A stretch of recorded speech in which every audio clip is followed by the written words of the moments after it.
ਦੀ ਸਿੱਖ view point channel ਨਾਲ ਜੁੜਨ ਵਾਲੇ ਦਰਸ਼ਕਾਂ ਦਾ ਸਵਾਗਤ ਹੈ। ਵਾਹਿਗੁਰੂ ਜੀ ਕਾ ਖਾਲਸਾ, ਵਾਹਿਗੁਰੂ ਜੀ ਕੀ ਫਤਿਹ।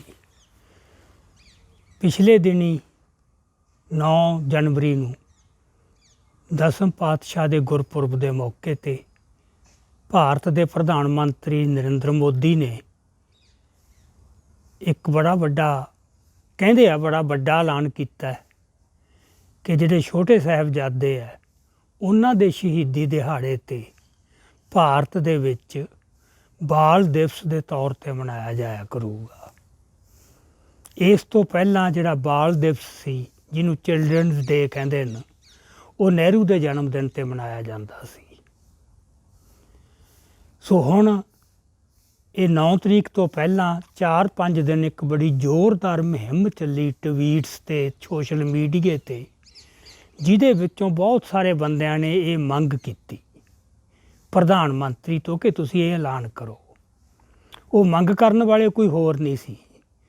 ਜੇ ਤੁਸੀਂ ਉਹਨਾਂ ਦੀਆਂ ਆਈਡੀਜ਼ ਦੇਖੋ ਤਾਂ ਕਈ ਸਿੱਖ ਨਾਵਾਂ ਦੇ ਉੱਤੇ ਵੀ ਹੈ, ਜਿਹੜੀਆਂ ਜਾਲੀ ਵੀ ਹੈ ਕੁਛ, ਪਰ ਉਹ ਸਾਰੇ ਬੰਦੇ ਕਿਤੇ ਨਾ ਕਿਤੇ ਕੋਈ ਸਿੱਧਾ ਕੋਈ ਅਸਿੱਧਾ RSS ਨਾਲ ਜੁੜੇ ਹੋਏ ਬੰਦੇ ਸੀਗੇ।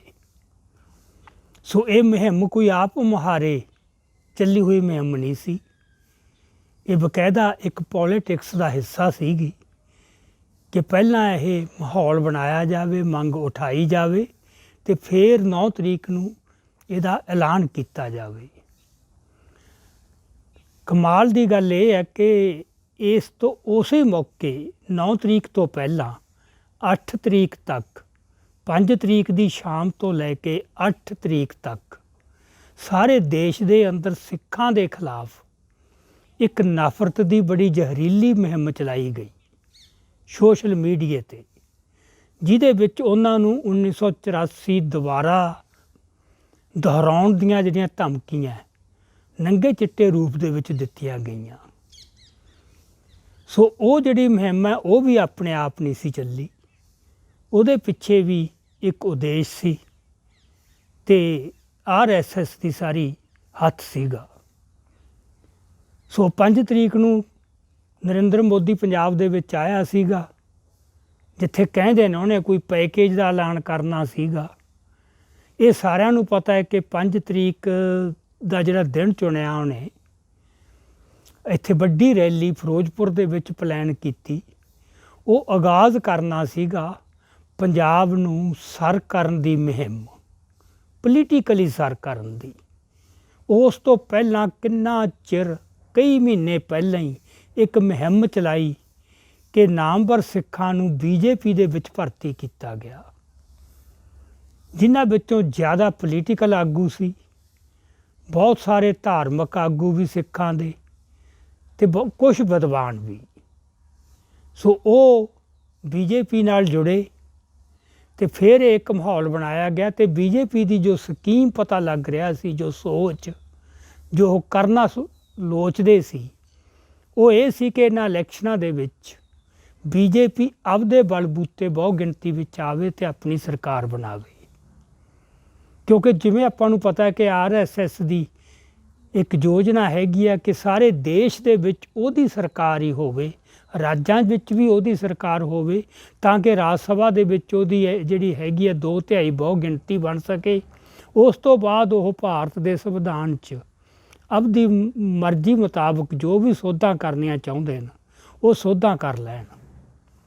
ਸੋ ਹਿੰਦੂ ਰਾਸ਼ਟਰ ਬਣਾਉਣ ਦਾ ਜੋ ਉਹਨਾਂ ਦਾ ਇੱਕ ਰੋਡ ਮੈਪ ਕਹਿ ਲਈਏ ਜਾਂ ਏਜੰਡਾ ਕਹਿ ਲਈਏ, ਉਸ 'ਤੇ ਅੱਗੇ ਵਧਣ ਲਈ ਇਹ ਜਿਹੜੀ 5 ਤਰੀਕ ਦੀ ਰੈਲੀ ਰੱਖੀ ਸੀ ਫਿਰੋਜ਼ਪੁਰ ਦੇ ਵਿੱਚ, ਉਹਦੀ ਇੱਕ ਅਹਿਮ ਕੜੀ ਸੀ ਪੰਜਾਬ ਨੂੰ ਸਰ ਕਰਨਾ। ਅਤੇ ਹਮੇਸ਼ਾ ਹੀ ਜਿਵੇਂ ਅੱਗੇ ਵੀ ਹੁੰਦਾ ਆਇਆ ਕਿ ਜਿਹੜੇ ਪੰਜਾਬ ਦੇ ਹੀ ਕੁਛ ਬੰਦੇ, ਖਾਸ ਕਰਕੇ ਸਿੱਖਾਂ ਦੇ ਵਿੱਚੋਂ, ਉਹਨਾਂ ਨੇ ਚੁਣੇ, ਟਾਰਗੇਟ ਕੀਤੇ, ਕਿਸੇ ਨੂੰ ਡਰਾ ਕੇ, ਕਿਸੇ ਨੂੰ ਲਾਲਚ ਦੇ ਕੇ ਆਪਦੇ ਵੱਲ ਕੀਤਾ, BJP ਜੁਆਇਨ ਕਰਵਾਈ ਜਾਂ BJP ਨਾਲ ਗੱਠਜੋੜ ਕੀਤਾ। ਸੋ ਇਹ ਇੱਕ ਕਵੈਤ ਚੱਲੀ, ਮੁਹਿੰਮ ਚੱਲੀ। ਸੋ ਇਹ ਇੱਕ ਪਿਛੋਕੜ ਸੀ ਉਸ ਰੈਲੀ ਦਾ, ਪਰ ਵਾਹਿਗੁਰੂ ਨੂੰ ਉਹ ਨਹੀਂ ਮਨਜ਼ੂਰ ਸੀ ਉਹ ਰੈਲੀ। ਸੋ ਇੱਕ ਤਾਂ ਉਹਦੇ ਵਿੱਚ ਲੋਕ ਹੀ ਨਹੀਂ ਆਏ, ਕੁਛ ਮੌਸਮ ਦੀ ਵਜ੍ਹਾ ਕਰਕੇ, ਤੇ ਇਕੱਲੇ ਮੌਸਮ ਦੀ ਗੱਲ ਨਹੀਂ ਸੀਗੀ। ਇੱਕ ਹਿਸਾਬ ਨਾਲ ਕਹਿ ਲਈਏ ਕਿ ਪੰਜਾਬ ਦੇ ਲੋਕਾਂ ਨੇ, ਖਾਸ ਕਰਕੇ ਸਿੱਖਾਂ ਨੇ, ਇਹ ਠੁਕਰਾਤਾ ਸੀਗਾ ਬਿਲਕੁਲ ਉਹਦੇ ਇਰਾਦਿਆਂ ਨੂੰ ਭਾਂਪ ਕੇ। ਸੋ ਉੱਥੇ ਕੁਰਸੀਆਂ ਖਾਲੀ ਪਈਆਂ ਸੀ, ਪਰ ਫਿਰ ਵੀ ਇਹਨੇ ਜਿੱਦ ਕੀਤੀ ਖਰਾਬ ਮੌਸਮ ਦੇ ਬਾਵਜੂਦ ਸੜਕ ਦੇ ਰਸਤੇ ਜਾਣ ਦੀ। ਚਲੋ ਅੱਗੇ ਜਾ ਕੇ ਸੜਕ ਦਾ ਰਸਤਾ ਬਲੌਕ ਸੀ, ਉੱਥੋਂ ਇਹਨੂੰ ਮੁੜਨਾ ਪੈ ਗਿਆ। ਫਿਰ ਜਿਵੇਂ ਉਹਨੂੰ ਇੱਕ ਟਵਿਸਟ ਦਿੱਤਾ ਸਾਰੀ ਗੱਲ ਨੂੰ ਕਿ ਬਹੁਤ ਵੱਡੀ ਸਾਜ਼ਿਸ਼ ਸੀ, ਪ੍ਰਧਾਨ ਮੰਤਰੀ ਦੀ ਜਾਨ ਖਤਰੇ ਸੀ, ਬਿਲਕੁਲ ਹੀ ਹੋਸ਼ੇ ਪੱਧਰ ਦੇ ਉੱਤੇ ਸਾਰੀ ਗੱਲ ਜਿਵੇਂ ਘੜੀ ਗਈ ਤੇ ਧਮਾਈ ਗਈ। ਉਸ ਤੋਂ ਬਾਅਦ ਇੱਕ ਜੋ ਕਵਾਇਦ ਚੱਲੀ ਉਹ ਬੜੀ ਡਿਸਗਸਟਿੰਗ ਕਹਿ ਲਓ, ਇਕੱਲੀ ਡਿਸਟੇਸਟਫੁਲ ਨਹੀਂ, ਕਿ ਮੰਦਰਾਂ ਦੇ ਵਿੱਚ ਪੂਜਾ ਆਰਾਧਨਾ ਕੀਤੀਆਂ ਗਈਆਂ ਲੰਮੀ ਉਮਰ ਵਾਸਤੇ। ਧੰਨਵਾਦ ਕੀਤਾ ਪਰਮਾਤਮਾ ਦਾ, ਸ਼ੁਕਰ ਅਦਾ ਕੀਤਾ ਕਿ ਸਾਡਾ ਪ੍ਰਧਾਨ ਮੰਤਰੀ ਜਿਉਂਦਾ ਬਚਿਆ ਆ। ਮਤਲਬ ਇਹ ਨਕਸ਼ਾ ਬਣਾਤਾ ਵੀ ਬਸ ਪੰਜਾਬ ਦੇ ਜਿਹੜੇ ਲੋਕ ਨੇ ਉਹ ਤਾਂ ਹੱਥ ਧੋ ਕੇ ਪਿੱਛੇ ਪਏ ਨੇ ਇਹਨੂੰ ਮਾਰਨ ਵਾਸਤੇ। ਅਤੇ ਇਸ ਤਰ੍ਹਾਂ ਦੀ ਇੱਕ ਮੁਹਿੰਮ ਜਿਹੜੀ ਚਲਾਈ ਉਹ ਹੁਣ ਦੈਟ ਵੇ ਇਕੱਲੇ ਪੰਜਾਬ ਦੇ ਖਿਲਾਫ ਨਹੀਂ ਸੀ, ਕਿਉਂਕਿ 84 ਦਾ ਜਦੋਂ ਜ਼ਿਕਰ ਆਉਂਦਾ ਹੈ ਤਾਂ ਸਭ ਨੂੰ ਪਤਾ ਉਹਦਾ ਐਂਗਲ ਕੀ ਹੈ। 84 'ਚ ਕੌਣ ਮਾਰੇ ਸੀ ਚੁਣ ਚੁਣ ਕੇ, ਕੋਈ ਵੀ ਗੈਰ ਸਿੱਖ ਨਹੀਂ ਸੀ ਮਾਰਿਆ ਗਿਆ, ਸਿੱਖ ਮਾਰੇ ਗਏ ਸੀ। ਅਤੇ ਇਕੱਲੇ ਪੰਜਾਬੀ ਕਿੱਥੇ ਮਾਰੇ ਗਏ ਸੀ, ਪੰਜਾਬ ਤੋਂ ਬਾਹਰ ਕਿੰਨੇ, ਦਿੱਲੀ ਦੇ ਵਿੱਚ, ਬੁਕਾਰੋ ਦੇ ਵਿੱਚ, ਕਾਨਪੁਰ ਦੇ ਵਿੱਚ, ਕਿੰਨੀਆਂ ਥਾਵਾਂ 'ਤੇ ਸਿੱਖਾਂ ਦਾ ਕਤਲੇਆਮ ਹੋਇਆ ਸੀ। ਸੋ ਇੱਕ ਹਿਸਾਬ ਨਾਲ ਇੱਕ ਧਮਕੀ ਸੀ ਕਿ ਯਾਦ ਰੱਖਿਓ ਜੇ ਤੁਸੀਂ ਫਿਰ ਕੋਈ ਇਹੋ ਜਿਹੀ ਗੱਲ ਕੀਤੀ ਤੇ ਫਿਰ ਤੁਹਾਡੇ ਨਾਲ 84 ਤੋਂ ਵੀ ਭੈੜੀ ਹੋਊਗੀ। ਸੋ ਇਹ ਇੱਕ ਪਿਛੋਕੜ ਸੀਗੀ ਇਸ 9 ਤਰੀਕ ਨੂੰ ਹੋਏ ਐਲਾਨ ਦਾ। ਸੋ ਜੇ ਥੋੜ੍ਹਾ ਜਿਹਾ ਆਪਾਂ ਡੂੰਘਾਈ 'ਚ ਜਾ ਕੇ ਦੇਖੀਏ, ਡੂੰਘਾਈ 'ਚ ਵੀ ਵੈਸੇ ਜਾਣ ਦੀ ਲੋੜ ਨਹੀਂ, ਥੋੜ੍ਹਾ ਜਿਹਾ ਹੀ ਸੋਚਣ ਦੀ ਲੋੜ ਹੈ ਕਿ ਇਹ ਐਲਾਨ ਜਿਹੜਾ ਹੈ ਉਹ ਪਹਿਲਾਂ ਚੱਲੀ ਮੁਹਿੰਮ ਦੇ ਕੋਈ ਬਿਲਕੁਲ ਉਲਟ ਨਹੀਂ। ਕਿਉਂਕਿ ਏਜੰਡਾ ਕੀ ਹੈ, ਉਹਨਾਂ ਦੀ ਨੀਤ ਕੀ ਹੈ, ਇਰਾਦੇ ਕੀ ਨੇ, ਉਹ ਇਹ ਹੈ ਕਿ ਸਿੱਖਾਂ ਨੂੰ ਜਾਂ ਜਿਹੜਾ ਹੈਗਾ ਹਿੰਦੂਇਜ਼ਮ ਦੇ ਵਿੱਚ ਜਜ਼ਬ ਕਰਨਾ। ਸੋ ਜਿਹੜਾ ਇੰਨੀ ਜਿੱਦ ਕਰ ਰਹੇ ਨੇ ਸਿੱਖ ਕਿ ਅਸੀਂ ਇੱਕ ਵੱਖਰਾ, ਨਿਆਰਾ ਅਤੇ ਸੁਤੰਤਰ ਧਰਮ ਹੈ, ਅਸੀਂ ਕਿਸੇ ਦਾ ਅੰਗ ਨਹੀਂ, ਸਾਡੀ ਹੋਂਦ ਵੱਖਰੀ ਹੈ ਅਤੇ ਸੁਤੰਤਰ ਹੈ, ਅਤੇ ਅਸੀਂ ਇਸ ਗੱਲ ਦੇ ਉੱਤੇ ਕੋਈ ਵੀ ਸਮਝੌਤਾ ਨਹੀਂ ਕਰਾਂਗੇ। ਇਸੇ ਗੱਲ ਦੇ ਉੱਤੇ ਪਿਛਲੇ 30, 35, 40 ਸਾਲਾਂ 'ਚ ਹਜ਼ਾਰਾਂ ਦੀ ਗਿਣਤੀ 'ਚ ਸਿੰਘ ਸ਼ਹੀਦ ਹੋਏ ਨੇ ਲੜਦੇ ਹੋਏ। ਬੜਾ ਕੁਛ ਝੱਲਿਆ ਸਿੱਖਾਂ ਨੇ, ਪਰ ਇਹ ਹੈ ਵੀ ਅਸੀਂ ਇਹ ਨਹੀਂ ਹੋਣ ਦੇਵਾਂਗੇ। ਸੋ ਨਾ ਸਿੱਖਾਂ ਨੇ ਆਪਣਾ ਇਹ ਇਰਾਦਾ ਜਾਂ ਦ੍ਰਿੜਤਾ ਛੱਡੀ ਹੈ ਅਤੇ ਨਾ ਹਾਕਮਾਂ ਨੇ ਆਪਣੀ ਜਿੱਦ ਛੱਡੀ ਹੈ। ਜਦੋਂ ਲੋੜ ਪੈਂਦਾ ਉਦੋਂ ਲਹੂ ਦੀਆਂ ਨਦੀਆਂ ਵਹਾ ਦਿੰਦੇ ਨੇ, ਸਿੱਖਾਂ ਨੂੰ ਵੱਡੀ ਪੱਧਰ ਦੇ ਉੱਤੇ ਮਾਰਦੇ ਨੇ, ਅਤੇ ਜਦੋਂ ਲੋੜ ਪੈਂਦੀ ਹੈ ਇੱਕ ਪਲੋਸਣ ਦਾ ਯਤਨ ਕਰਦੇ ਨੇ, ਖੁਸ਼ ਕਰਨ ਦਾ, ਜਿਹਨੂੰ ਪਾਲਿਸੀ ਆਫ ਅਪੀਜਮੈਂਟ। ਸੋ ਜਿਹੜੀ 5 ਤੋਂ 8 ਤੱਕ ਮੁਹਿੰਮ ਚੱਲੀ ਉਹ ਸੀ ਇੱਕ ਦਹਿਸ਼ਤ ਪੈਦਾ ਕਰਨ ਦੀ ਮਨਾਂ ਦੇ ਵਿੱਚ ਸਿੱਖਾਂ ਦੇ ਕੇ ਭਾਰਤ ਦੇ ਵਿੱਚ ਜੇ ਰਹਿਣਾ ਹੈ ਤਾਂ ਤੁਹਾਨੂੰ ਇਸ ਤਰ੍ਹਾਂ ਰਹਿਣਾ ਪਊ। ਸੋ ਉਹ ਡਰਾਉਣ ਦੀ ਮੁਹਿੰਮ ਸੀ, ਅਤੇ 9 ਤਰੀਕ ਨੂੰ ਜੋ ਅਨਾਊਂਸ ਹੋਇਆ ਹੈ ਇਹ ਭਰਮਾਉਣ ਦਾ ਯਤਨ ਹੈ ਇੱਕ, ਅਤੇ ਡਰਿਆ ਹੋਇਆ ਬੰਦਾ ਛੇਤੀ ਭਰਮਾਇਆ ਜਾਂਦਾ ਹੈ, ਇਹ ਸਭ ਨੂੰ ਪਤਾ ਹੈ। ਸੋ ਇਸ ਕਰਕੇ ਕੋਈ ਦੋ ਸਵੈ ਵਿਰੋਧੀ ਗੱਲਾਂ ਨਹੀਂ। ਚਲੋ ਦੇਸ਼ ਦੇ ਹਾਕਮ ਕੀ ਚਾਹੁੰਦੇ ਨੇ, ਉਹਨਾਂ ਦੇ ਇਰਾਦੇ ਕੀ ਨੇ, ਇਹਦੇ ਬਾਰੇ ਤਾਂ ਹੁਣ ਆਪਾਂ ਨੂੰ ਜ਼ਿਆਦਾ ਗੱਲ ਕਰਨ ਦੀ ਲੋੜ ਨਹੀਂ। ਅੱਜ ਅਸੀਂ ਜਿਹੜੀ ਇੱਥੇ ਗੱਲ ਥੋੜ੍ਹੀ ਜਿਹੀ ਕਰਨਾ ਚਾਹੁੰਦੇ ਹਾਂ, ਜਿਹੜੀ ਗੱਲ 'ਤੇ ਅਸੀਂ ਜ਼ੋਰ ਦੇਣਾ ਚਾਹੁੰਦੇ ਹਾਂ, ਉਹ ਇਹ ਹੈ ਕਿ ਇਹਦਾ ਜੋ ਜਵਾਬ ਦਿੱਤਾ ਸਿੱਖਾਂ ਦੇ ਵਿੱਚੋਂ, ਸਿੱਖਾਂ ਨੇ ਇਸ ਐਲਾਨ ਨੂੰ ਕਿਵੇਂ ਲਿਆ। ਹੁਣ ਸਿੱਖ ਕੋਈ ਮੋਨੋਲਿਥਿਕ ਇਕਾਈ ਤਾਂ ਹੈ ਹੀ ਨਹੀਂ ਕਿ ਸਾਰੇ ਸਿੱਖ ਇੱਕੋ ਤਰ੍ਹਾਂ ਸੋਚਦੇ ਨੇ। ਸਿੱਖਾਂ ਦੇ ਵਿੱਚ ਬੜੀਆਂ ਪਰਤਾਂ ਨੇ, ਬੜੇ ਵਰਗ ਨੇ, ਅਤੇ ਨੈਚੁਰਲੀ ਹਰ ਪਰਤ ਜਿਹੜੀ ਹੈ ਉਹਦੇ ਹਿੱਤ ਹੋਰ ਹੈ, ਉਹਦੀ ਸੋਚ ਹੋਰ ਹੈ, ਇਸ ਕਰਕੇ ਉਹਦੇ ਪੈਂਤੜੇ ਵੀ ਹੋਰ ਹੋਣਗੇ। ਸੋ ਇੰਨੀ ਕੁ ਗੱਲ ਤਸੱਲੀ ਵਾਲੀ ਹੈ ਕਿ ਸਿੱਖਾਂ ਦੇ, ਆਮ ਸਿੱਖਾਂ ਦੇ ਬਹੁਤ ਵੱਡੇ ਹਿੱਸੇ ਨੇ ਦੁਸ਼ਮਣ ਦੀ ਜਾਂ ਵਿਰੋਧੀ ਦੀ ਇਹ ਚਾਲ ਸਮਝੀ ਹੈ ਅਤੇ ਇਸ ਦਾ ਠੋਕ ਕੇ ਜਵਾਬ ਦਿੱਤਾ ਹੈ। ਖਾਸ ਕਰਕੇ ਤਸੱਲੀ ਵਾਲੀ ਗੱਲ ਇਹ ਹੈ ਕਿ ਜਿਸ ਆਧਾਰ ਦੇ ਉੱਤੇ ਜਵਾਬ ਦਿੱਤਾ ਹੈ ਉਹ ਆਧਾਰ ਬੜਾ ਸਿਧਾਂਤਕ ਹੈ। ਇੱਕ ਤਾਂ ਇਹ ਕਿ ਸਾਹਿਬਜ਼ਾਦਿਆਂ ਨੂੰ ਬਾਲ ਕਹਿਣਾ, ਸਿੱਖ ਪਰੰਪਰਾ 'ਚ ਉਹ ਬਾਲ ਨਹੀਂ, ਉਹ ਕੋਈ ਮਾਸੂਮ ਬੱਚੇ ਨਹੀਂ, ਉਹਨਾਂ ਨੂੰ ਬਾਬੇ ਕਿਹਾ ਜਾਂਦਾ ਹੈ। ਉਹ ਸਿੱਖਾਂ ਦੇ ਬਹੁਤ ਹੀ ਸਤਿਕਾਰਯੋਗ ਜਿਹੜੇ ਨੇ ਉਹ ਹਸਤੀਆਂ ਨੇ। ਸਿੱਖਾਂ ਦੇ ਦਿਲਾਂ 'ਚ ਉਹਨਾਂ ਪ੍ਰਤੀ ਬਹੁਤ ਸ਼ਰਧਾ ਅਤੇ ਸਤਿਕਾਰ ਹੈ। ਸੋ ਉਹਨਾਂ ਨੂੰ ਉਹਨਾਂ 'ਤੇ ਕੋਈ ਤਰਸ ਵਾਲੀ ਗੱਲ ਨਹੀਂ ਜਿਵੇਂ ਆਮ ਸੁਸਾਇਟੀ 'ਚ ਹੁੰਦਾ ਹੈ। ਸਿੱਖਾਂ ਨੂੰ ਫਖਰ ਹੈ, ਮਾਣ ਹੈ। ਉਹਨਾਂ ਕੁਰਬਾਨੀਆਂ ਤੋਂ, ਉਹਨਾਂ ਸ਼ਹਾਦਤਾਂ ਤੋਂ ਪ੍ਰੇਰਨਾ ਲੈ ਕੇ ਸਾਰੇ ਇਤਿਹਾਸ 'ਚ ਸਿੱਖ ਕਿੰਨਾ ਲੜੇ ਨੇ, ਕਿੰਨਾ ਲੜਦੇ ਆਏ ਨੇ ਅਤੇ ਅੱਜ ਵੀ ਲੜ ਰਹੇ ਨੇ। ਅਤੇ ਜਿੰਨਾ ਚਿਰ ਇਹ ਕੌਮ ਰਹੂਗੀ ਅਤੇ ਕੌਮ ਉਹਨਾਂ ਚਿਰ ਰਹੂਗੀ ਜਿੰਨਾ ਚਿਰ ਇਹ ਸੰਸਾਰ ਰਹੂਗਾ। ਉਹਨਾਂ ਚਿਰ ਉਹ ਇਹ ਪ੍ਰੇਰਨਾ ਲੈਂਦੇ ਰਹਿਣਗੇ ਅਤੇ ਲੜਦੇ ਰਹਿਣਗੇ। ਸੋ ਪਹਿਲੀ ਗੱਲ ਤਾਂ ਉਹਨਾਂ ਨੂੰ ਬਾਲ ਦੇ ਤੌਰ 'ਤੇ ਹੀ ਕਹਿਣਾ, ਇਸ ਗੱਲ 'ਤੇ ਇਤਰਾਜ਼ ਕੀਤਾ। ਦੂਜੀ ਗੱਲ ਇਹ ਹੈ ਕਿ ਇਹ ਜਿਹੜੀਆਂ ਸ਼ਹਾਦਤਾਂ ਹੋਈਆਂ ਨੇ ਉਹਦੇ ਪਿੱਛੇ ਕੰਮ ਕਰਦਾ ਜੋ ਆਦਰਸ਼ਨ ਸਾਡੇ, ਜੋ ਸਾਡੇ ਸਿਧਾਂਤ ਨੇ ਉਹ ਬਿਲਕੁਲ ਵੱਖਰੇ ਹੈ।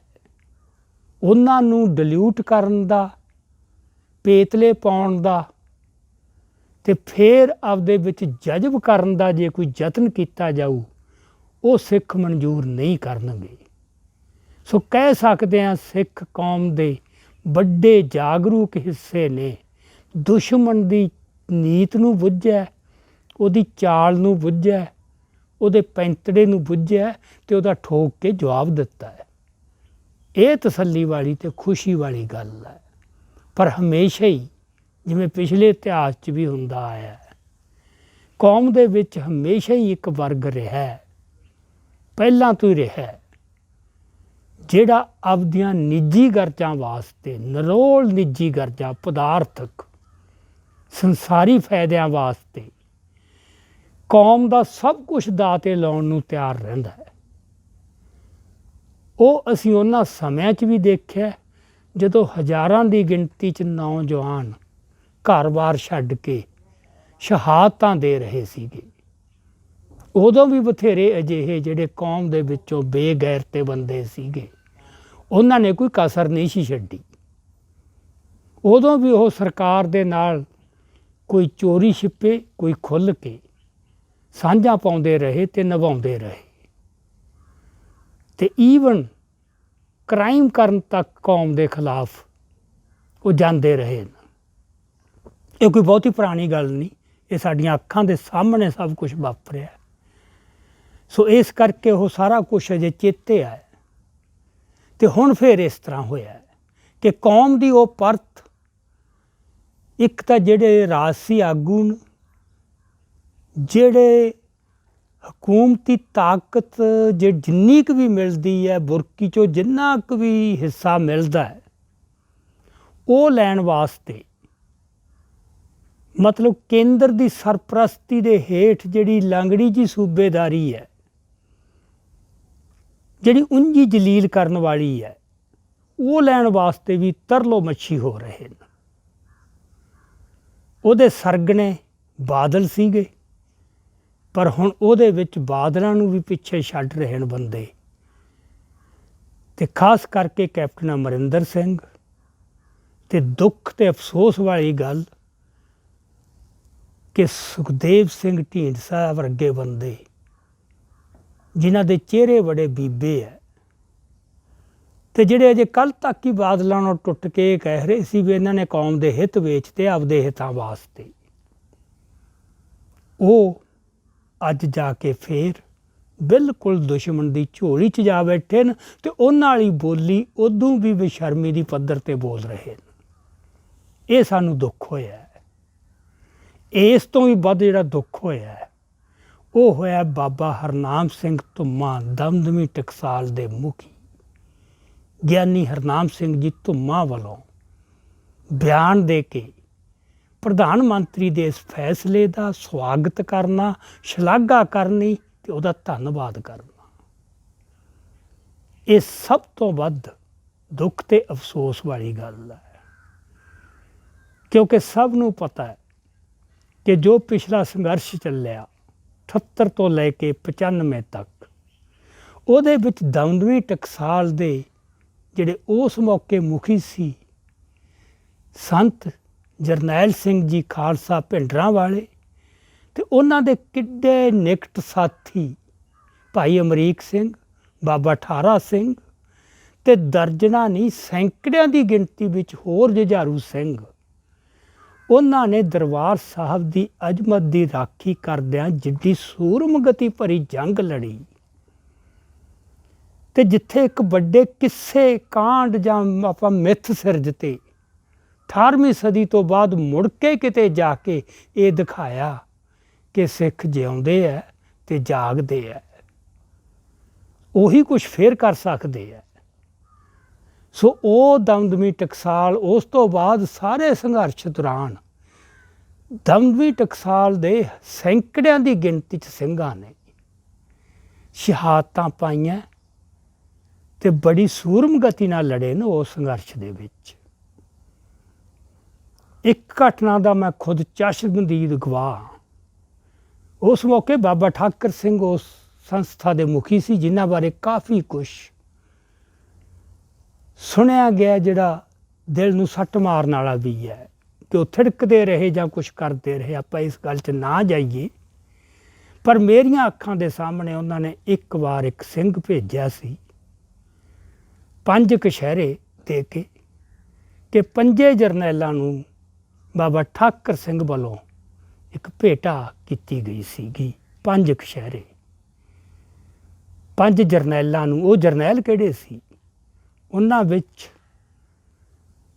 ਭਾਈ ਗੁਰਜੰਟ ਸਿੰਘ ਬੁੱਧਸੂ ਵਾਲਾ ਸੀ, ਉਹਨਾਂ ਵਿੱਚੋਂ ਭਾਈ ਰਛਪਾਲ ਸਿੰਘ ਛੰਦੜਾ ਸੀ, ਉਹਨਾਂ ਵਿੱਚ ਭਾਈ ਪਰਮਜੀਤ ਸਿੰਘ ਪੰਜਵੜ ਸੀ, ਉਹਨਾਂ ਵਿੱਚ ਭਾਈ ਦਲਜੀਤ ਸਿੰਘ ਬਿੱਟੂ ਸੀ, ਤੇ ਉਸ ਮੌਕੇ ਉਹਨਾਂ 5 ਜਰਨੈਲਾਂ 'ਚ ਭਾਈ ਸੁਖਦੇਵ ਸਿੰਘ ਬੱਬਰ ਖਾਲਸਾ ਦਾ ਮੁਖੀ, ਉਹ ਵੀ ਸ਼ਾਮਲ ਸੀ।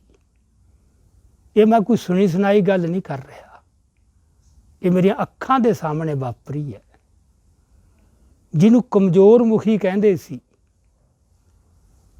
ਤੇ ਪਰ ਹੁਣ ਉਸੇ ਸੰਸਥਾ ਦੇ ਮੁਖੀ ਵੱਲੋਂ ਇਸ ਹੱਦ ਤੱਕ ਜਾ ਕੇ ਬਿਆਨ ਦੇਣਾ, ਇਹ ਬਹੁਤ ਹੀ ਅਫਸੋਸ ਤੇ ਨਮੋਸ਼ੀ ਵਾਲੀ ਗੱਲ ਹੈ, ਨਿੰਦਣਯੋਗ ਤਾਂ ਹੈ ਹੀ। ਹੁਣ ਤਾਂ ਇਹ ਵੀ ਨਿੰਦਗੇ ਵੀ ਕਾਹਦਾ, ਫਟਕਾਰ ਵੀ ਕਾਹਦੀ ਪਾਈਏ, ਜਿੱਥੇ ਗੈਰਤੀ ਮਰ ਗਈ। ਫਟਕਾਰ ਪਾਈ ਜਾਂਦੀ ਹੈ ਬੰਦੇ ਨੂੰ ਥੋੜ੍ਹਾ ਜਿਹਾ ਕਿ ਸ਼ਰਮ ਆਵੇ, ਜਦੋਂ ਉਹ ਵੀ ਆਉਣੋਂ ਹਟ ਜੇ ਤਾਂ ਫਟਕਾਰ ਦਾ ਵੀ ਕੋਈ ਮਤਲਬ ਨਹੀਂ ਰਹਿ ਜਾਂਦਾ। ਇਸੇ ਤਰ੍ਹਾਂ ਭਾਈ ਜਸਵੀਰ ਸਿੰਘ ਜੀ ਖਾਲਸਾ, ਜਿਹੜੇ ਉਸ ਮੌਕੇ ਅਕਾਲ ਤਖਤ ਸਾਹਿਬ ਦੇ ਜਥੇਦਾਰ ਦੀ ਪਦਵੀ ਨਾਲ ਨਵਾਜਿਆ ਕੌਮ ਨੇ, ਜਦੋਂ ਸਿੱਖ ਹਜ਼ਾਰਾਂ ਦੀ ਗਿਣਤੀ 'ਚ ਆਪਣੀਆਂ ਜਾਨਾਂ ਕੁਰਬਾਨ ਕਰ ਰਹੇ ਸੀਗੇ, ਸਿੱਖ ਕੌਮ ਦੀ ਨਿਆਰੀ ਹਸਤੀ ਤੇ ਆਬਰੂ ਤੇ ਇੱਜ਼ਤ ਨੂੰ ਬਚਾਉਣ ਵਾਸਤੇ, ਉਦੋਂ ਆਪਦੀ ਕੌਮ ਦਾ ਉਹਨਾਂ ਨੂੰ ਇੱਕ ਐਡਾ ਉੱਚਾ ਅਹੁਦਾ ਦੇ ਕੇ ਸਨਮਾਨਿਆ ਸੀ 1987 ਦੇ ਵਿੱਚ। ਹੁਣ ਉਹ ਜਾ ਕੇ ਬੀਜੇਪੀ ਦੇ ਆਗੂਆਂ ਨਾਲ ਪ੍ਰਧਾਨ ਮੰਤਰੀ ਬਣੀ, ਹੋਮ ਮਿਨਿਸਟਰ ਬਣੀ, ਇੱਕ ਬਿਲਕੁਲ ਹੀ ਦੁੱਕੀ ਦੇ ਬੰਦਿਆਂ ਨਾਲ ਜਾ ਕੇ ਮੰਗ ਕਰ ਰਹੇ ਨੇ ਕਿ 1978 ਤੋਂ ਲੈ ਕੇ 1995 ਤੱਕ ਜਿਹੜੇ ਸਿੰਘ ਮਾਰੇ ਗਏ ਸੰਘਰਸ਼ 'ਚ, ਉਹਨਾਂ ਨੂੰ 20-20 ਲੱਖ ਰੁਪਇਆ ਮੁਆਵਜ਼ਾ ਦਿੱਤਾ ਜਾਵੇ।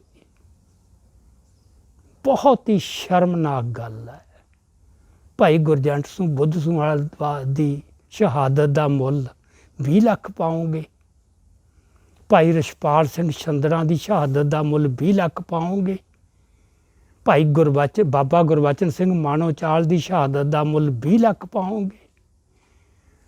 ਸਭ ਤੋਂ ਹੋਰ ਸੋਚੋ, ਭਾਈ ਹਰਜਿੰਦਰ ਸਿੰਘ ਜਿੰਦਾ ਤੇ ਸੁਖਦੇਵ ਸਿੰਘ ਸੁੱਖਾ ਕਿੱਡੀ ਸ਼ਾਨ ਨਾਲ ਫਾਂਸੀਆਂ ਤੇ ਝੁੰਮੇ।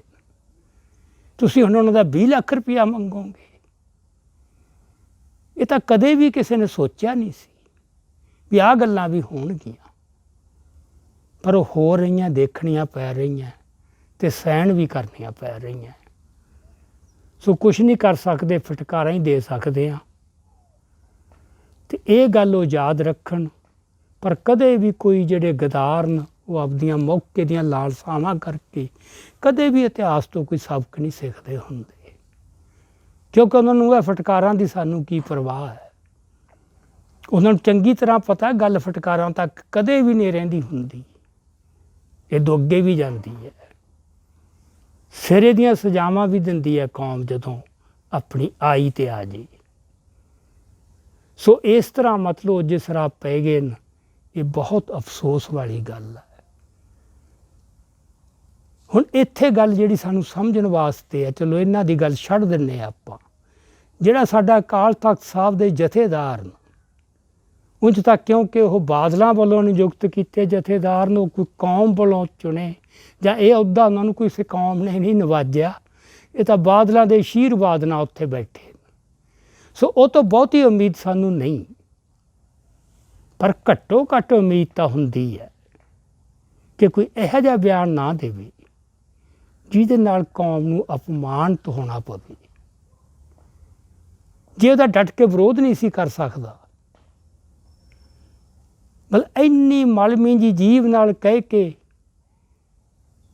ਵੀ ਇਹ ਫੈਸਲਾ ਪੂਰਾ ਦਰੁਸਤ ਨਹੀਂ, ਤੇ ਮੰਗ ਕੀ ਕੀਤੀ ਹੈ ਕਿ ਸਾਹਿਬਜ਼ਾਦਿਆਂ ਦੀ ਸ਼ਹਾਦਤ ਜਿਹੜੀ ਹੈ ਸਕੂਲਾਂ ਦੀਆਂ ਕਿਤਾਬਾਂ ਦੇ ਸਿਲੇਬਸ ਵਿੱਚ ਸ਼ਾਮਲ ਕੀਤੀ ਜਾਵੇ।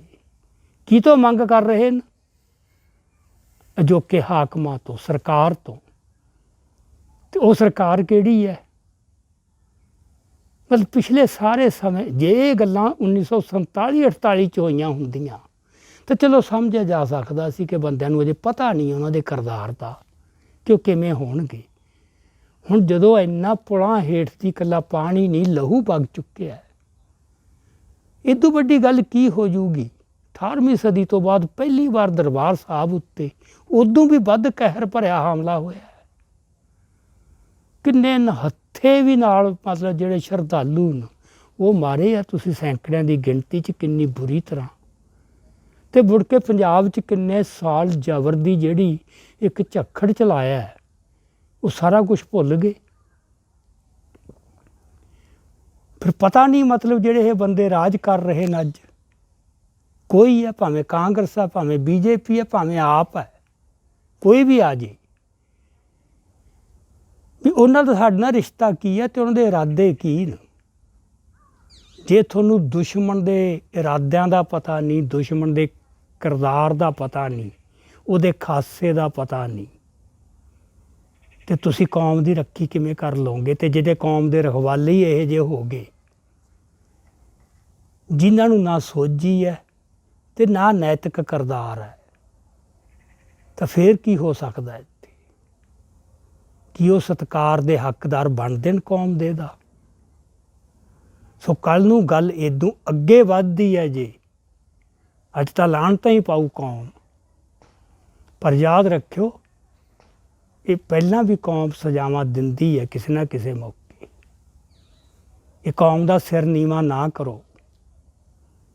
ਜੇ ਚੰਗਾ ਨਹੀਂ ਕਰ ਸਕਦੇ, ਮਾੜਾ ਨਾ ਕਰੋ, ਘਰੇ ਬਹਿ ਜਾਓ ਚੁੱਪ ਕਰਕੇ। ਵੀ ਇਹ ਮੰਗ ਕਰ ਰਿਹਾ ਵੀ ਸਕੂਲਾਂ 'ਚ ਸਿਲੇਬਸ 'ਚ ਪਾਏ ਉਹਨਾਂ ਦੱਸਿਆ ਜਾਵੇ ਸਾਹਿਬਜ਼ਾਦਿਆਂ ਬਾਰੇ। ਪਤਾ ਨਹੀਂ ਉਹ ਕੀ ਦੱਸਣਗੇ, ਉਹ ਦੱਸ ਰਹੇ ਨੇ, ਉਹ ਤਾਂ ਹਮਾ ਕੇ ਦੱਸ ਰਹੇ ਨੇ ਕਿ ਸਾਰੇ ਗੁਰੂਆਂ ਨੇ ਅਤੇ ਸਾਹਿਬਜ਼ਾਦਿਆਂ ਨੇ ਹਿੰਦੂ ਧਰਮ ਅਤੇ ਦੇਸ਼ ਦੀ ਰੱਖਿਆ ਵਾਸਤੇ ਕੁਰਬਾਨੀ ਕੀਤੀ, ਸ਼ਹਾਦਤਾਂ ਦਿੱਤੀਆਂ। ਕਿੱਡੇ ਵੱਡੇ ਸਿੱਖੀ ਦੇ ਆਦਰਸ਼ ਨੂੰ ਕਿਸ ਪੱਧਰ 'ਤੇ ਲਿਆ ਕੇ ਸੁੱਟ ਰਹੇ ਨੇ। ਗੁਰੂ ਨਾਨਕ ਸਾਹਿਬ ਸਾਹਮਣੇ ਦੇਸ਼ ਕੀ ਮਾਅਨੇ ਰੱਖਦਾ ਸੀ, ਸਰਹੱਦਾਂ ਕਿਹੜੀਆਂ ਸੀ ਉਹਨਾਂ ਸਾਹਮਣੇ। ਚੱਲਿਆ ਸੋਧਣ ਧਰਤ ਲਕਾਈ, ਜਗਤ ਜਲੰਧਰ ਰੱਖ ਲੈ। ਪਰ ਕਿਹਨੂੰ ਨਹੀਂ ਪਤਾ ਕਿ ਉਹ ਤਾਂ ਸਾਰੀ ਦੁਨੀਆ ਨੂੰ ਤਾਰਨ ਆਏ ਸੀ। ਉੱਥੇ ਦੇਸ਼ ਦੀਆਂ ਹੱਦਾਂ ਦਾ ਕੋਈ ਅਰਥ ਹੀ ਨਹੀਂ ਰਹਿ ਜਾਂਦਾ ਸੀ। ਕਿੰਨਾ ਸਾਡੇ ਗੁਰੂਆਂ ਨੂੰ, ਸਾਡੇ ਆਦਰਸ਼ਾਂ ਨੂੰ, ਸਾਡੇ ਅਸੂਲਾਂ ਨੂੰ ਕਿਸ ਪੱਧਰ 'ਤੇ ਲਿਆ ਕੇ ਸੁੱਟ ਰਹੇ ਨੇ। ਸੋ ਉਹਨਾਂ ਤੋਂ ਮੰਗ ਕਰੋ ਵੀ ਉਹਨਾਂ ਦੇ ਸਾਡੇ ਬਾਰੇ ਦੱਸਣ। ਉਹ ਇਹ ਮੰਗ ਅਮਰੀਕਾ 'ਚ ਬੈਠੇ ਸਮਝ ਆਉਂਦੀ ਹੈ ਜੇ ਅਸੀਂ ਉੱਥੋਂ ਦੀ ਸਰਕਾਰ ਤੋਂ ਕਰਦੇ ਹਾਂ, ਕੈਨੇਡਾ 'ਚ ਸਮਝ ਆਉਂਦੀ ਹੈ, ਇੰਗਲੈਂਡ 'ਚ ਆਉਂਦੀ ਹੈ, ਆਸਟ੍ਰੇਲੀਆ 'ਚ ਆਉਂਦੀ ਹੈ, ਕਿਉਂਕਿ ਉੱਥੇ ਅਸੀਂ ਇੱਕ ਬੇਗਾਨੀ ਧਰਤੀ 'ਤੇ ਆ, ਬੇਗਾਨੇ ਲੋਕਾਂ 'ਚ ਆ। ਉੱਥੇ ਇਹ ਵੀ ਸਾਡੇ ਨਾਲ ਕੋਈ ਵਿਤਕਰਾ ਅਤੇ ਉਹ ਗੱਲ ਨਾ ਹੋਵੇ ਵੱਡੀ, ਅਤੇ ਇੰਨਾ ਕੁ ਵੀ ਅਸੀਂ ਕੌਣ ਆ ਤੁਹਾਨੂੰ ਪਤਾ ਹੋਵੇ। ਆਪਾਂ ਉੱਥੇ ਮੰਗ ਕਰ ਸਕਦੇ ਹਾਂ ਤੁਸੀਂ ਆਪਦੀ ਸੁਸਾਇਟੀ ਨੂੰ, ਆਪਦੇ ਲੋਕਾਂ ਨੂੰ ਸਿੱਖਾਂ ਬਾਰੇ ਦੱਸੋ ਕੁਛ। ਇਹ ਭੁੱਲੇ ਹੋਏ ਨੇ ਬੰਦੇ ਇੱਥੋਂ ਵਾਲੇ ਇਹ। ਸੋ ਇਹਨਾਂ ਤੋਂ ਇਹ ਮੰਗ ਕਰੋ ਵੀ ਤੁਸੀਂ ਲੋਕਾਂ ਨੂੰ ਦੱਸੋ। ਆ ਹੁਣੇ ਤੁਸੀਂ 5 ਤੋਂ ਲੈ ਕੇ 8 ਤੱਕ ਜਿਹੜੀ ਨਫ਼ਰਤ ਭਰੀ ਮੁਹਿੰਮ ਚੱਲੀ ਹੈ, ਉਹਨਾਂ ਨੂੰ ਪਤਾ ਨਹੀਂ ਸੀ ਸਾਹਿਬਜ਼ਾਦੇ ਕੌਣ ਅਤੇ ਸਿੱਖਾਂ ਦੀਆਂ ਕੁਰਬਾਨੀਆਂ ਕੀ ਅਤੇ ਸਿੱਖਾਂ ਦਾ ਇਤਿਹਾਸ ਕੀ ਹੈ। ਇਹ ਦੱਸਣ ਦਸਾਉਣ ਦੀ ਗੱਲ ਨਹੀਂ ਵੀ ਉਹ ਕਿਸੇ ਭੁਲੇਖੇ 'ਚ ਅਣਜਾਣਪੁਣੇ 'ਚ ਕਰ ਰਹੇ ਨੇ, ਅਤੇ ਜੇ ਅਸੀਂ ਸਲੇਵ 'ਚ ਪਾ ਦਿਆਂਗੇ ਤਾਂ ਫਿਰ ਬਸ ਉਹਨਾਂ ਦਾ ਸੁਭਾਅ ਹੀ ਬਦਲ ਜੂ, ਉਹਨਾਂ ਦਾ ਕਿਰਦਾਰ ਹੀ ਬਦਲ ਜੂਗਾ। ਸੋ ਇਹ ਗੱਲਾਂ ਜਿਹੜੀਆਂ ਇਹ ਬਹੁਤ ਹੀ ਅਫਸੋਸਨਾਕ ਹੈ। ਸੋ ਮੈਂ ਪਹਿਲਾਂ ਵੀ ਆਪਾਂ ਬਹੁਤ ਵੀਡੀਓ ਦੇ ਵਿੱਚ ਗੱਲ ਕਰ ਸਕੇ ਹਾਂ ਵੀ ਜੋ ਮਰਜ਼ੀ ਹੋ ਜੇ, ਹੋਰ ਜੋ ਮਰਜ਼ੀ ਕਮਜ਼ੋਰੀਆਂ ਦਿਖਾ ਲਓ, ਗੁਰੂ ਦੇ ਮਾਮਲੇ 'ਚ ਗੁਰੂ ਦੇ ਆਦਰਸ਼ ਨੂੰ, ਗੁਰੂ ਦੀ ਸ਼ਾਨ ਨੂੰ ਅਤੇ ਗੁਰੂ ਦੇ ਜੋ ਫਲਸਫਾ ਹੈ, ਜੋ ਵਿਜ਼ਨ ਹੈ, ਜੋ ਦ੍ਰਿਸ਼ਟੀ ਸੀ, ਜੋ ਮਿਸ਼ਨ ਸੀ, ਉਹਨੂੰ ਕਿਤੇ ਵੀ ਭੇਤਲਾ ਨਾ ਪਾਓ, ਉਹ 'ਤੇ ਕੰਪਰੋਮਾਈਜ਼ ਨਾ ਕਰੋ। ਇਹ ਘੋਰ ਪਾਪ ਹੈ ਸਿੱਖ ਵਾਸਤੇ। ਇਹ ਪਾਪ ਕਮਾ ਕੇ ਕਿਤੇ ਢੋਈ ਨਹੀਂ ਮਿਲਦੀ। ਸੋ ਇੰਨੀਆਂ ਕੀ ਗੱਲਾਂ ਕਰ ਸਕਦੇ ਹਾਂ ਆਪਾਂ। ਇਹ ਜੋ ਬਿਆਨਬਾਜ਼ੀ ਚੱਲ ਰਹੀ ਹੈ ਅਕਾਲ ਤਖ਼ਤ ਦੇ ਮੌਜੂਦਾ ਜਥੇਦਾਰ ਗਿਆਨੀ ਹਰਪ੍ਰੀਤ ਸਿੰਘ ਦੀ, ਜੋ ਬਿਆਨ ਆਇਆ ਉਹ ਕੋਈ ਕੌਮ ਨੂੰ ਬਹੁਤ ਉਤਸ਼ਾਹ, ਸੇਧ ਅਤੇ ਪ੍ਰੇਰਨਾ ਦੇਣ ਵਾਲਾ ਨਹੀਂ, ਉਹ ਉਹਨਾਂ ਦੀ ਝੋਲੀ 'ਚ ਸੁੱਟਣ ਵਾਲੀ ਹੈ। ਇਦੋਂ ਇੱਕ ਸਾਬਕਾ ਜਥੇਦਾਰ ਦਾ ਵੀ ਆਇਆ, ਪ੍ਰੋਫੈਸਰ ਮਨਜੀਤ ਸਿੰਘ ਦਾ, ਇਸੇ ਲੀਹਾਂ ਦੇ ਉੱਤੇ। ਚਲੋ ਇੰਨੀ ਕੁ ਗੱਲ ਹੈ ਕਿ ਜੋ ਮੌਜੂਦਾ ਸ਼੍ਰੋਮਣੀ ਗੁਰਦੁਆਰਾ ਪ੍ਰਬੰਧਕ ਕਮੇਟੀ ਦਾ ਪ੍ਰਧਾਨ ਹੈ, ਉਹਦਾ ਬਿਆਨ ਫਿਰ ਵੀ ਅਸੀਂ ਕਹਿ ਸਕਦੇ ਹਾਂ ਠੀਕ ਹੈ, ਤਸੱਲੀ ਬਖਸ਼ ਹੈ। ਸੋ ਇਹ ਜੋ ਗੱਲਾਂ ਹੋ ਰਹੀਆਂ ਨੇ, ਦੇਖ ਰਹੀ ਹੈ ਕੌਮ, ਦੇਖੋ ਕੋਈ ਗੱਲ ਨਹੀਂ, ਸਭ ਉਤਰਾ ਚੜ੍ਹਾਅ ਆਉਂਦੇ ਨੇ, ਇਹ ਦਿਨ ਵੀ ਆਉਂਦੇ ਨੇ, ਅਜੇ ਹੋਰ ਪਤਾ ਨਹੀਂ ਕੀ ਕੁਛ ਦੇਖਣਾ ਪਊਗਾ। ਇਹ ਜਿਹੜਾ ਦੌਰ ਹੈ ਨਾ, ਇਹ ਬੜਾ ਤਰਾਸਦਿਕ ਹੈ ਅਤੇ ਬੜਾ ਨਾਟਕੀ ਹੈ। ਕੌਣ ਸੋਚ ਸਕਦਾ ਸੀ ਅੱਜ ਤੋਂ 20-30 ਸਾਲ ਪਹਿਲਾਂ, ਜਦੋਂ ਸਿੱਖ ਲੜ ਰਹੇ, ਸਿੰਘ ਲੜ ਰਹੇ ਸੀ ਸੀਸ ਤਲੀ 'ਤੇ ਧਰ ਕੇ, ਕਿ ਆਹ ਦਮਦਮੀ ਟਕਸਾਲ ਸਾਡੀ ਉਹਦੀ ਮੁਖੀ ਆਹ ਕੁਛ ਬੋਲਣਗੇ, ਜਾਂ ਸਾਡੀ ਕੌਮ ਦੇ ਲੀਡਰ ਭੁੱਲ ਜਾਣਗੇ ਸਭ ਕੁਛ ਐਡੀ ਛੇਤੀ। ਚਲੋ ਇੱਕ ਗੱਲ ਤਸੱਲੀ ਵਾਲੀ ਹੈ, ਕੌਮ ਨਹੀਂ ਭੁੱਲੀ। ਜਿਹੜੇ ਕੌਮ ਦੇ ਗੈਰਤਮੰਦ ਹਿੱਸੇ ਹੈ, ਜਿਹੜੇ ਜਾਗਰੂਕ ਹਿੱਸੇ ਹੈ, ਜੁਝਾਰੂ ਹਿੱਸੇ ਹੈ, ਉਹ ਨਹੀਂ ਭੁੱਲੇ ਨਾ ਭੁੱਲਣਗੇ। ਇਸ ਕਰਕੇ ਜੰਗ ਚੱਲ ਰਹੀ ਹੈ। ਅਸੀਂ ਭਾਰਤ ਦੇ ਵਿੱਚ ਸਿੱਖ ਕੌਮ ਜੰਗ ਵਾਲੀ ਸਥਿਤੀ ਵਿੱਚ ਹੈ। ਇਹ ਜੰਗ ਉਹਨਾਂ ਨੇ ਸ਼ੁਰੂ ਕੀਤੀ ਹੈ, 78 'ਚ ਸ਼ੁਰੂ ਕੀਤੀ ਹੈ। ਪਹਿਲਾਂ ਚਲੋ ਰਾਜਸੀ ਪੱਧਰ 'ਤੇ ਉਹਨਾਂ ਨੇ ਸਾਡੇ ਨਾਲ ਕੋਈ ਘੱਟ ਨਹੀਂ ਕੀਤੀ। 78 'ਚ ਉਹਨਾਂ ਨੇ ਮਾਰਨ ਮਰਾਉਣ ਦਾ ਸਿਲਸਿਲਾ ਸ਼ੁਰੂ ਕਰ ਲਿਆ। ਸੋ ਹਿੰਸਾ ਉਹਨਾਂ ਨੇ ਸ਼ੁਰੂ ਕੀਤੀ ਹੈ, ਕਤਲ ਉਹਨਾਂ ਨੇ ਸ਼ੁਰੂ ਕੀਤੇ। ਸਿੱਖਾਂ ਨੇ ਕਦੇ ਵੀ ਕਿਤੇ ਵੀ ਇਤਿਹਾਸ 'ਚ ਪਹਿਲ ਨਹੀਂ ਕੀਤੀ। ਸਿੱਖਾਂ ਨੇ ਤਾਂ ਜਵਾਬ ਦਿੱਤਾ ਆਪਦੀ ਰੱਖਿਆ ਕਰਨ ਵਾਸਤੇ। ਸੋ ਜੰਗ ਚੱਲ ਰਹੀ ਹੈ। ਇਹ ਕਦੇ ਨਾ ਭੁੱਲੋ ਕਿ ਅਸੀਂ ਜੰਗ ਦੀ ਸਥਿਤੀ 'ਚ ਹਾਂ, ਅਤੇ ਜੰਗ ਦੀ ਸਥਿਤੀ 'ਚ ਆਪਦੀ ਗੈਰਤ ਵੀ ਕਾਇਮ ਰੱਖਣੀ ਹੈ ਅਤੇ ਮਾਨਸਿਕ ਸੰਤੋਲ ਵੀ ਕਾਇਮ ਰੱਖਣਾ ਹੈ। ਸੋ ਇੰਨੀਆਂ ਕੁ ਵਿਚਾਰਾਂ ਪ੍ਰਵਾਨ ਕਰਿਓ। ਵਾਹਿਗੁਰੂ ਜੀ ਕਾ ਖਾਲਸਾ, ਵਾਹਿਗੁਰੂ ਜੀ ਕੀ